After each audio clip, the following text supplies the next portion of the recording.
إن الحمد لله نحمده ونستعينه ونستغفره ونعوذ بالله من شرور أنفسنا ومن سيئات أعمالنا.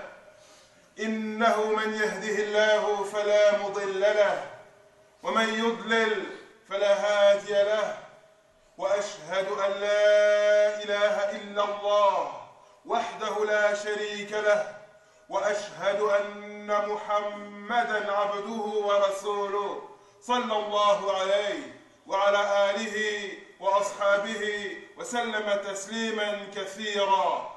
يا أيها الذين آمنوا اتقوا الله حق تقاته ولا تموتن إلا وأنتم مسلمون. يا أيها الناس اتقوا ربكم الذي خلقكم من نفس واحدة وخلق منها زوجها وبث منهما رجالا كثيرا ونساء، واتقوا الله الذي تساءلون به والأرحام إن الله كان عليكم رقيبا. يا أيها الذين آمنوا اتقوا الله وقولوا قولا سديدا يصلح لكم أعمالكم ويغفر لكم ذنوبكم، ومن يطع الله ورسوله فقد فاز فوزا عظيما. أما بعد، فإن خير الحديث كتاب الله، وخير الهدي هدي محمد صلى الله عليه وعلى آله وصحبه وسلم، وشر الأمور محدثاتها، وكل محدثة بدعة، وكل بدعة ضلالة، وكل ضلالة في النار. أعاذنا الله وإياكم من النار. أيها الناس، يعلموا أرشدكم الله لطاعتي أن الله هو الغفور لمن تاب وأناب إليه، وهو الودود لأوليائه. لذلك يقول ربكم في القرآن العظيم في سورة البروج: وهو الغفور الودود. وهو الغفور الودود. هنا قرن الودود بالغفور، وفي هذا سر لطيف، وهو أن أهل الذنوب إذا تابوا إلى الله وأنابوا غفر لهم ذنوبهم وأحبهم. غفر لهم ذنوبهم وأحبهم، فلا يقال تغفر ذنوبهم ولا يرجع إليهم الود كما قاله بعض الغالطين، بل الله أفرح بتوبة عبده حين يتوب من رجل له راحلة عليها طعامه وشرابه وما يصلحه، فأضلها في أرض فلات مهلكة، فأيس منها فاضطجع في ظل شجرة ينتظر الموت، فبينما هو على تلك الحال إذا راحلته على رأسه، فأخذ بخطامها ثم قال من شدة الفرح: اللهم إني ربك وأنت عبدي. أخطأ من شدة الفرح. فالله الغني الحميد أعظم فرحا بتوبة العبد من هذا براحلته، كما جاء عن النبي صلى الله عليه وسلم، وهذا أعظم فرح يقدر. فلله الحمد والثناء وسفو الوداد ما أعظم بره وأكثر خيره وأغزر إحسانه وأوسع امتنانه. وسر هذا الود أن رجوع العبد إلى ربه طاعة عظيمة يحبها الله، عبادة شريفة يحبها الله، كما قال تعالى: إن الله يحب التوابين ويحب المتطهرين. إن الله يحب التوابين ويحب المتطهرين.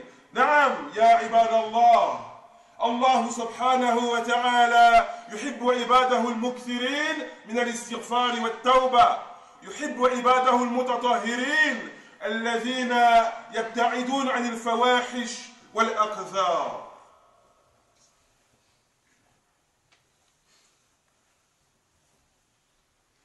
الحمد لله رب العالمين قيوم السماوات والأراضين وأشهد أن لا إله إلا الله وحده لا شريك له وأشهد أن محمدا عبده ورسوله صلى الله عليه وعلى آله وأصحابه وسلم تسليما كثيرا أما بعد. Serviteurs d'Allah, sachez qu'Allah vous oriente vers son obéissance. Sachez qu'Allah vous oriente vers son obéissance.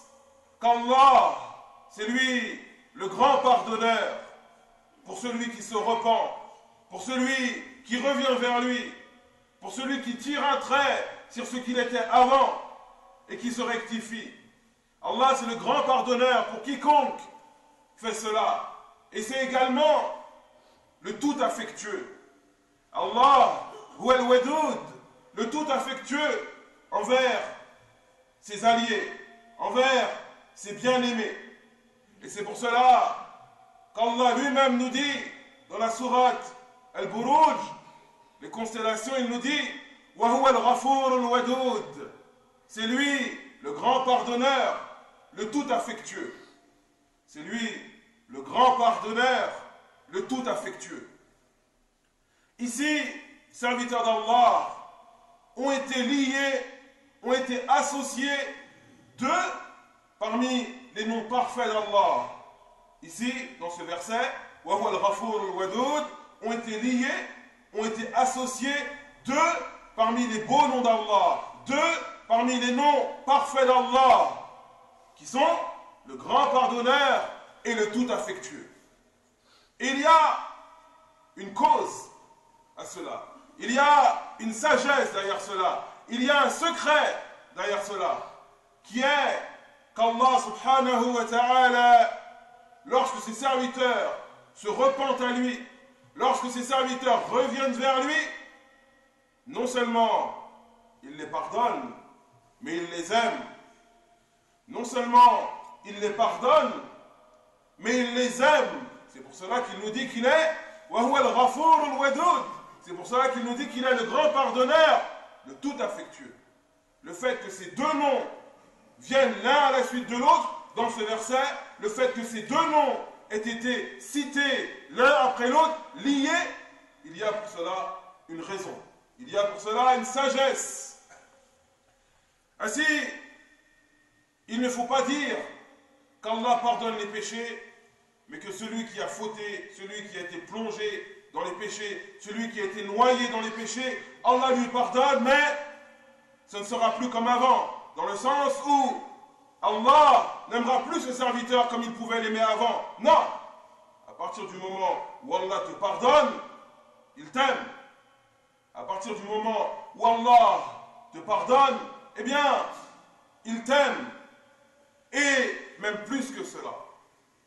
Allah, parmi ses attributs, parmi ses caractéristiques, l'attribut de la joie, qui fait que lorsque l'un de ses serviteurs se repent, Allah éprouve de la joie. Allah subhanahu wa ta'ala, Seigneur des cieux et de la terre, lorsque l'un de ses serviteurs revient vers lui, il éprouve de la joie. Et il éprouve encore plus de joie qu'un homme qui aurait perdu sa monture dans le désert et qui la retrouverait. Imaginez un instant la scène. Un homme doit traverser le désert. Il a avec lui sa monture, sur laquelle se trouve sa boisson, sa nourriture et tout ce dont il a besoin. Il traverse un désert aride, un désert qui, si tu n'as pas des provisions avec toi, obligé tu vas mourir.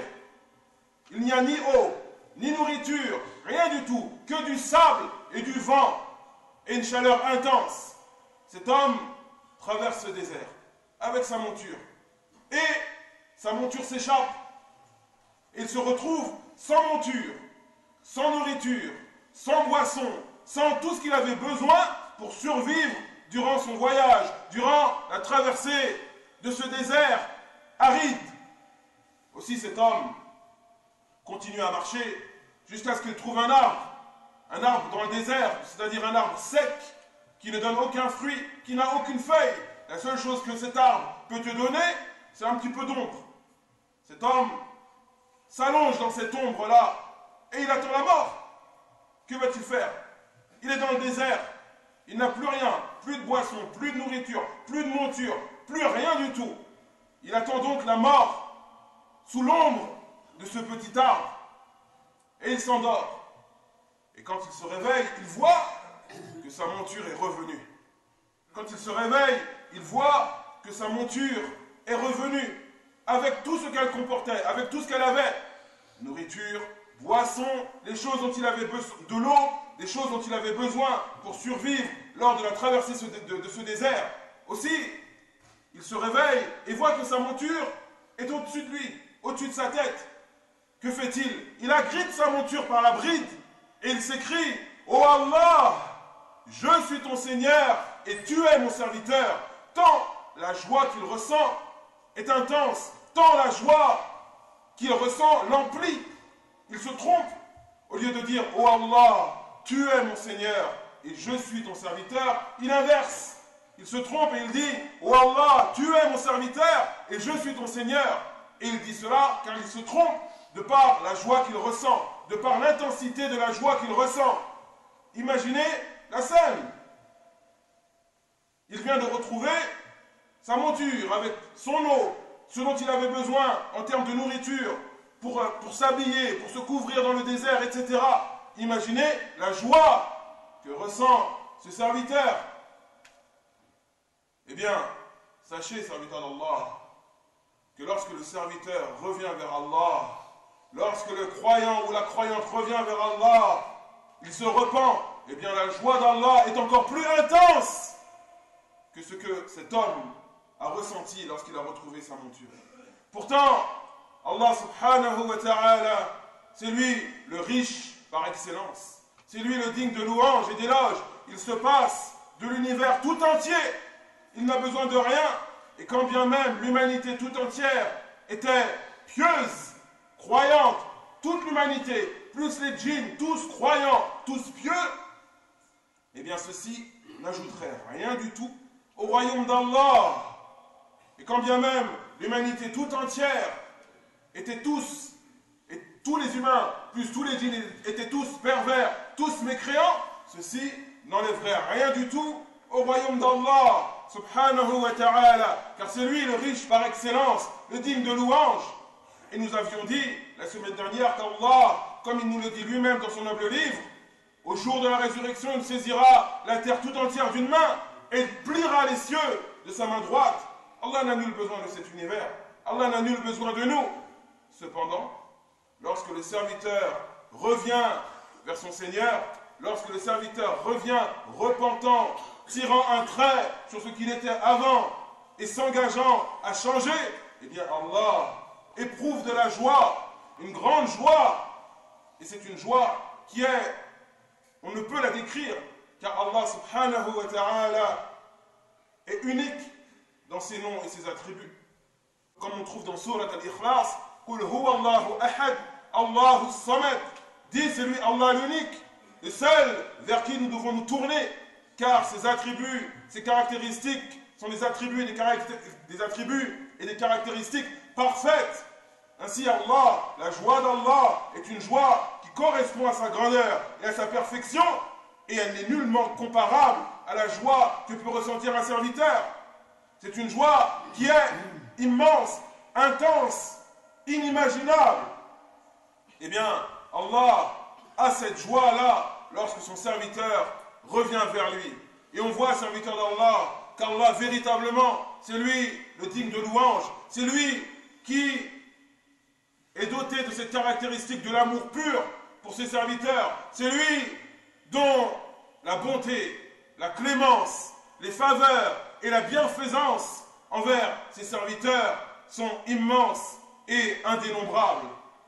Et serviteur d'Allah, Allah a cette joie, ce bonheur lorsque son serviteur revient vers lui, car le fait de revenir vers Allah, le fait de se repentir et de revenir vers Allah, eh bien, c'est une obéissance grandiose. c'est une obéissance méritoire, c'est un acte d'adoration qu'Allah aime. Et c'est pour cela qu'il nous dit lui-même dans son noble livre, Inna Allah yuhibbu at-tawwabin wa yuhibbu al-mutatahhirin. Certes, Allah aime ceux qui se repentent et ceux qui se purifient. Certes, Allah aime ceux qui se repentent et ceux qui se purifient. Et effectivement, serviteur d'Allah, Allah qu'il soit glorifié et exalté, aime ses serviteurs, ceux qui multiplient la demande de pardon et qui font une tawbah sincère, comme nous l'avions déjà évoqué auparavant, ceux qui multiplient la demande de pardon avec leur langue, et cette demande de pardon, cette tawbah, est suivie d'actes de rectification, de correction, d'amélioration, et il aime ceux qui se purifient. Allah aime ses serviteurs qui se purifient intérieurement et extérieurement. Allah aime ses serviteurs qui se purifient intérieurement et extérieurement. Aussi, serviteurs d'Allah, encore une fois, nous devons de nous remettre en question et de revenir vers Allah, de tirer un trait sur ce que nous étions avant, d'ouvrir une nouvelle page, une page blanche, et de devenir quelqu'un d'autre, et d'écrire une nouvelle page de notre vie. Barakallahu fikum, wa jazakumullahu khayran. اللهم يا مقلب القلوب ثبت قلوبنا على دينك اللهم يا مقلب القلوب ثبت قلوبنا على دينك اللهم يا مقلب القلوب ثبت قلوبنا على دينك اللهم انصر الإسلام والمسلمين في كل مكان اللهم انصر الإسلام والمسلمين في كل مكان اللهم انصر الإسلام والمسلمين في كل مكان اللهم انصر إخواننا في بورما اللهم انصر إخواننا في بورما اللهم انصر إخواننا في بورما سبحانك اللهم وبحمدك لا إله إلا أنت نستغفرك ونتوب إليك وقوموا لصلاتكم